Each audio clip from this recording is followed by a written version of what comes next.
আজকে রাতে 10টার দিকে আমরা যেটা সমস্যায় পড়েছি মানে বলার মতো নেই। তো দেখো এখন বাজে রাতে 10টা, তো আমার মোটামুটি আধা আধি রান্না হয়ে গেছে, তার মধ্যে আমাদের গ্যাস সিলিন্ডারটা শেষ হয়ে গেছে। তো তার মধ্যে আবার বাড়িতে এক্সচেঞ্জ গ্যাস আনাও ছিল না, তো ভীষণ প্রবলেমে পড়েছি। সবজিটা মোটামুটি আধা আধি রান্না করা হয়েছে, আর এদিক দিয়ে রুটি করার জন্য আমি আটাও গোলা করে রেখেছি, তার মধ্যে থেকে এই কাণ্ডটা ঘটলো। তো অনেকটাই রাত হয়ে গেছিল, তার জন্য কিন্তু আমরা নতুন করে আর সিলিন্ডার পাইনি, তো আমরা সকালেই নতুন সিলিন্ডার পাবো।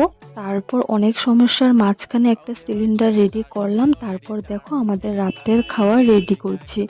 তো অনেকটাই রাত হয়ে গেছিল রান্না করতে করতে, তো আমার তো রুটির গোলাটা করাই ছিল, তারপর দেখো রুটিটা আমি ভেজে নিচ্ছি। তো আমার কমপ্লিট, এখন আমরা খাওয়া দাওয়া করব। সত্যি আজকে অনেকটাই প্রবলেমে পড়েছিলাম, আর খাওয়া দাওয়া করতে করতে মোটামুটি 11টা 11:30 হয়েছিল। তো ভিডিওটা ভালো লাগলে একটা লাইক করে দিও।